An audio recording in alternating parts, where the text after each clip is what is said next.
मजदूर मोर्चा के प्लेटफॉर्म पर स्वागत है दोस्तों आपका। चुनाव की बेला फिर से आ गई है। अभी कुछ समय पहले लोकसभा के लिए वोटों के सत्ता के ठेकेदार आपके पास चक्कर काट रहे थे।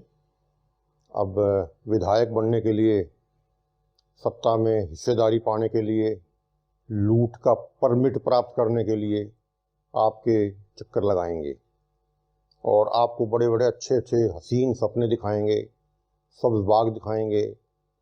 जो मांगोगे आपको आज सब कुछ देने को आएंगे। उसके बाद 5 साल ढूंढते रहना, आपको मिलेंगे नहीं। मिलेंगे तो सौदेबाजी, टर्कालॉजी, हर तरह के सब लंद फंदू करेंगे। कोई काम ढंग का वो नहीं करेंगे। तो अब वो भी दरअसल क्यों करें, जब वो आपको वोट आपका खरीदते हैं, आपको दारू पिलाते हैं, आपको एक वोट के लिए 500 रुपया देते हैं, अपनी रैलियों में घसीटने के लिए आपको लाद लाद के ले जाते हैं, वहाँ पे आपको भोजन कराते हैं। तो फिर काम तो फिर वो वसूली तो आपसे ही करनी है ना। वो तो टैक्स भी आप पे लगेगा, उस टैक्स में भी वो करेंगे और फिर सारे को CLU कराएगा, कोई ठेकेदार से खाएगा, कोई कहीं से खाएगा। हर काम के तो पैसे लगेंगे ना फिर।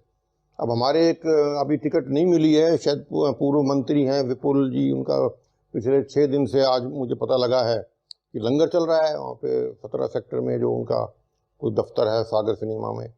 तो हलवा पूरी और चल रहा है प्रोग्राम। तो आखिर ये ऐसा क्यों हो रहा है? वैसे बड़ा विचित्र देश है हमारा। पल्ले से पैसा खर्चते हैं, करोड़ 2 करोड़ 50 लाख, जैसी जैसी टिकट की कीमत हो टिकट की कीमत अदा करेंगे तब वो टिकट खरीदेंगे। टिकट खरीद के फिर वो लंगर चलाएंगे, फिर घर घर जाएंगे, फिर बोतल देंगे, पैसा देंगे। इसलिए हम आपकी सेवा करना चाहते हैं। कमाल है भाई, ऐसे बढ़िया सेवादार जो घर से करोड़ों रुपया खर्च करके जनता की सेवा करने आ रहे हैं। अब जनता मूर्ख नहीं तो क्या कहूँ मैं। इतने बढ़िया सेवादार जो घर से पैसा लगाएं, करोड़ों की टिकट खरीदें, फिर आपकी सेवा करें, आपको लंगर छकाएं, आपको करें और फिर आपकी सेवा करेंगे। सेवा नहीं करेंगे, आपका खून निचोड़ेंगे। और आप लोग, जनता जो हमारी है, हम लोग समझने को तैयार नहीं है और हम इसकी या उस चक्कर में फंसे रहते हैं। और सबसे बड़ा तो आजकल चक्कर है जाति का। ओ, ये तो मेरा भाई, मेरा गुर्जर भाई है, ये तो मेरा जाट भाई है, मैं तो इसको वोट दूंगा। ये तो मेरा ब्राह्मण भाई है, ये तो ब्राह्मणों की वोट तो सारी इसी को जाएंगी। ये तो पंजाबी भाई है। अरे जो काम करेगा, गलत करेगा तो सबके लिए करेगा वो, ऐसा नहीं है। अगर सड़क बनेगी तो उस पर सभी चलेंगे, स्कूल बनेगा तो सभी जाएंगे, अस्पताल होगा तो सभी जाएंगे। लेकिन ये बांटना पॉलिटिशियन का बड़ा एक खास हरबा है, जिसके द्वारा लोगों को बांट दिया जाता है और बांट के फिर गुट बना बना के, और इसमें ठेकेदार खड़े हो जाएंगे। फलानी बिरादरी का ठेकेदार है, वो फिर पैसे लेगा तो आपको फिर हाके ले जाएगा वोट डालने के लिए। तो जब तक हम उनके हाके में आते रहेंगे, हमारा शोषण तो ऐसे ही होता रहेगा। अब कई सालों से हम ये करते आ रहे हैं और हमें अगर थोड़ा बहुत सद्बुद्धि आ जाए और हम विचार कर लें कि कौन कहाँ खड़ा है और किसके लिए हमें करना है।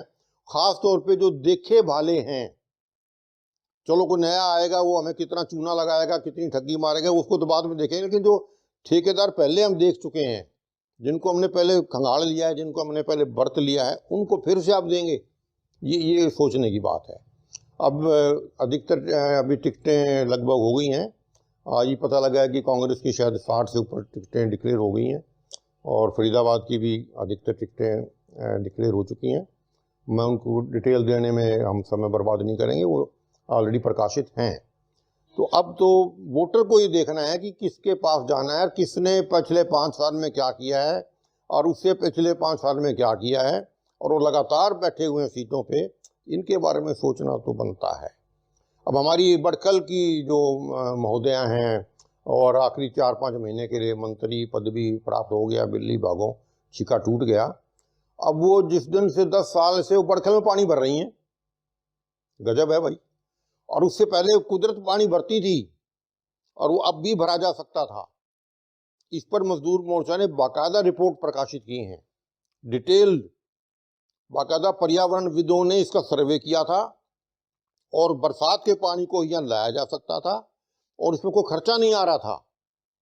पूरा उन्होंने प्रोजेक्ट बताया कि हम इसकी पूरी मिट्टी निकालेंगे, मिट्टी निकालने से जो आमदनी होगी, बिकेगी, उसी से हम जो छोटा मोटे खर्चे हमारे पूरे हो जाएंगे। लेकिन वो इनको मंजूर नहीं हुआ, क्योंकि उसमें आमदनी तो कोई थी नहीं।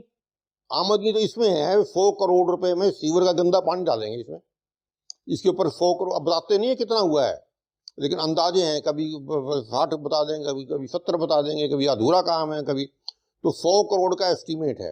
अब खर्च होंगे तभी तो कुछ मिलेगा। तो पानी भरने में रुचि नहीं है, उसके नाम पे जो काम धंधा चल रहा है, ठेकेदारियां हो रही है, उसमें उस मुनाफे की, उस लूट की कमाई की ओर ध्यान है, पानी नहीं भरना। और जो गंदा पानी भरेंगे भी सीवर का, वो आपके सामने है। कहते हैं हम ट्रीट करके भेजेंगे, ट्रीटेड पानी। दिल्ली का सारा पानी जो सीवर का ट्रीट होके आ रहा है जमुना में, और जमुना का पानी हमारी गुड़गांव और आगरा कैनाल में भी आ रहा है, ट्रीटेड पानी है ये। वो कितना सुंदर साफ पानी है, वही पानी हमारे इसमें भी आएगा फिर। अब तो ये कारनामे हैं इनके। सीवर पिछले 10 साल से सीवर का टेंडर दे दिया है, सीवर का ये आ रहा है, अब वो सीवर का वो कर देंगे, करना धरना कुछ नहीं। जितनी कैपेसिटी की सड़कें बनी हैं, सीवर और वाटर सप्लाई बनी है, बिजली के खंभे लगे हैं, ट्रांसफार्मर लगे हैं, उसके ऊपर आप जब अगर 2 के लिए बनाए, उस पर 6 लाद दोगे तो फिर तो बेड़ा गर्क होगा ही ना। जिस इलाके में 2 घर होने चाहिए थे वहाँ आपने 10 बना दिए, जो सिंगल फ्लोर के थे वो आपने 5-5 फ्लोर के बना दिए। तो भीड़ तो होनी ही होनी ना, शॉर्टेज तो हर चीज़ की होगी। बिजली के ट्रांसफार्मर भी फूकेंगे, सीवर भी ओवरफ्लो करेंगे। और ये खाली NIT में नहीं, पूरे फरीदाबाद में यही हो रहा है। अब पहले तो हुड्डा के प्लॉट बेच के सरकार कमाई करती थी, अब कहते नहीं, ऊपर के जो आपने 2 बना लिए, बाकी 4 हमारे हैं। हवा बेच के खट्टर साहब ने पैसा कमाने का नया यंत्र पैदा कर लिया। BK अस्पताल का हाल तो हर मीडिया रोज लिख रहा है, रोज चिल्ला रहा है, पर कोई दिक्कत नहीं किसी हो रहा है। तो मतलब ये है कि सारे हमारे देखे बढ़ते हैं, और इनमें से अब चुनने का मौका आया है। कुछ थोड़ा बहुत तो हमें देख ही लेना चाहिए भाई हम किसको चुनने जा रहे हैं।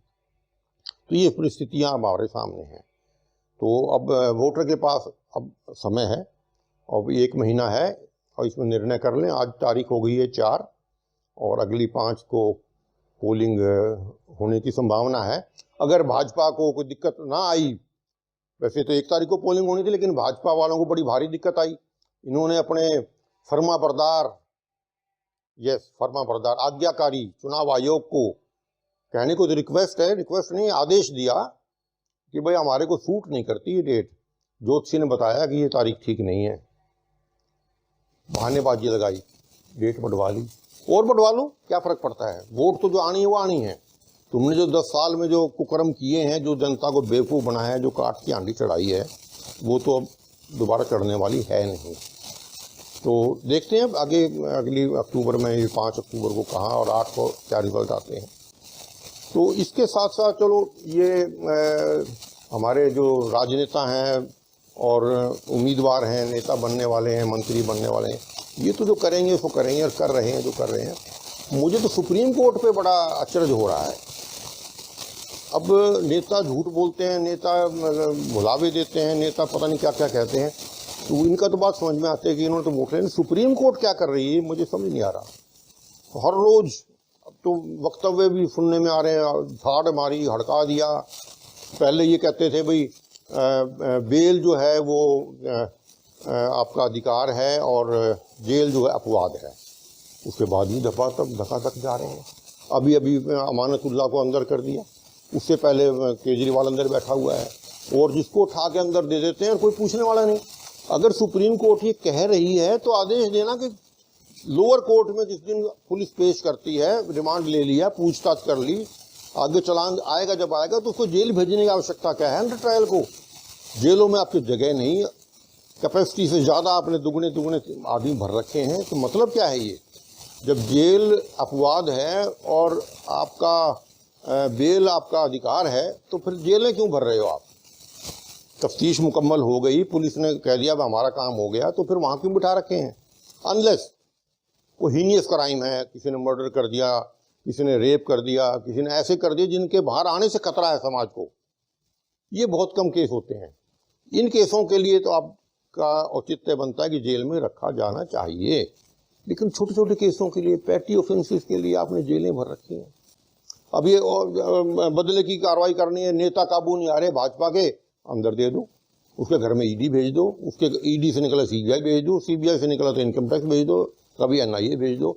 और सुप्रीम कोर्ट भाषण दे रही है रोज, जेल तो अपवाद है और ये है, क्या हो क्या रहा है ये।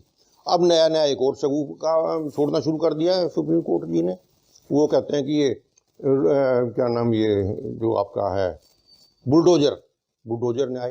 अरे बुलडोजर तो 7 साल से चल रहा है, आपने आंखें नीचे रखी हैं। अब भी भाषण दे रहे हैं। किसी बुलडोजर वाले अधिकारी को, नेता को आज तक आपने सजा नहीं दी है। हड़काने से कुछ नहीं होता, आप हड़काए जाओ अपने बंद कमरे में, कोई फर्क नहीं पड़ता। जिन्होंने बुलडोजर के नाम पे अन्याय किया है उनमें से एक को भी आपने अंदर दिया, उनमें से एक से भी आपने रिकवरी करा के जिसका नुकसान हुआ आपूर्ति करी, किसी की कोई पूर्ति नहीं करी है। हाँ, भाषण बड़ा अच्छा देंगे, जैसे नाटक मंडली में नाटक वाले करते हैं, वही काम आज ये हमारी न्यायपालिका कर रही है।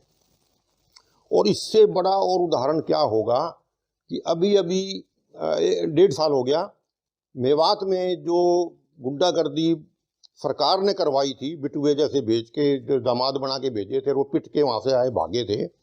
उसमें जब इन्होंने बुलडोजर चलाना शुरू किया तो हाई कोर्ट हरियाणा पंजाब ने बाकायदा बेंच बैठी, उसमें वरिष्ठ जज थे माननीय सांदेवालिया जी। उन्होंने जब बेंच में बैठकर नोटिस लिया और एक स्ट्रक्चर पास किया और अगली डेट लगाई, अगली डेट तक तो बेंच ही तोड़ दी। सुप्रीम कोर्ट क्या कर रही थी उस वक्त? जब बेंच तोड़ दी गई और अगली डेट ही नहीं लगने दी, तो फिर सुप्रीम कोर्ट कहाँ थी उस वक्त? उसने क्यों नहीं उसको संज्ञान लिया और उसने क्यों नहीं लिया? हाई कोर्ट ने यही कहा था ना कि आप तो बिल्कुल एथनिक क्लींजिंग कर रहे हो, मतलब जिस तरह से आप बुलडोजर चला रहे हो उन लोगों का, तो आप ये क्या कर रहे हो? इतना ही पूछा था उसने, बेंच ही तोड़ दी और सुप्रीम कोर्ट ने आंखें नीचे रखी हैं। भाषण दिला लो कितना ही। और अब भी कह रहे हैं ये बुलडोजर न्याय नहीं होगा, बुलडोजर का ये तमाशा नहीं होगा। अवैध कह के जिसका मर्जी आप घर तोड़ देते हो, बेटे ने कुछ किया है तो बाप का घर तोड़ दिया, किराएदार ने कुछ किया है तो मकान मालिक का घर तोड़ दिया, वो तो तोड़े जा रहे हैं। आप क्या कर रहे हो? हड़का रहे हैं, बस भाषण दे रहे हैं। ये राजनेता तो इस तरह के काम करें तो समझ में आता है, लेकिन जब सुप्रीम कोर्ट भी यही काम करने लगी तो फिर दिक्कत महसूस होती है। और अभी तो ये हाल है जब पूरे संघी लोगों का कब्जा नहीं हुआ। वैसे तो काफ़ी संख्या में 10 साल में हमारे संघियों ने, भाजपा ने खूब अपने संघ के निक्कर वाले खूब भर रखे हैं जुडिशरी में, बड़े पैमाने पे भरे जा रहे हैं। लेकिन अभी कुछ बचे हुए हैं दयानतदार, ईमानदार कुछ लोग अभी शायद बैठे हुए हैं, जिनके सहारे को थोड़ा बहुत गुजारा हो रहा है। और अगर ये थोड़े दिन और टिके रह गए तो सारे निक्कर वाले वहाँ पहुँच जाएंगे। फिर तो जैसा न्याय होगा फिर तो बुलडोजर ही बुलडोजर दिखाई देंगे। तो ये बड़ा आज का जो समय हम देख रहे हैं बड़ा कठिन समय है।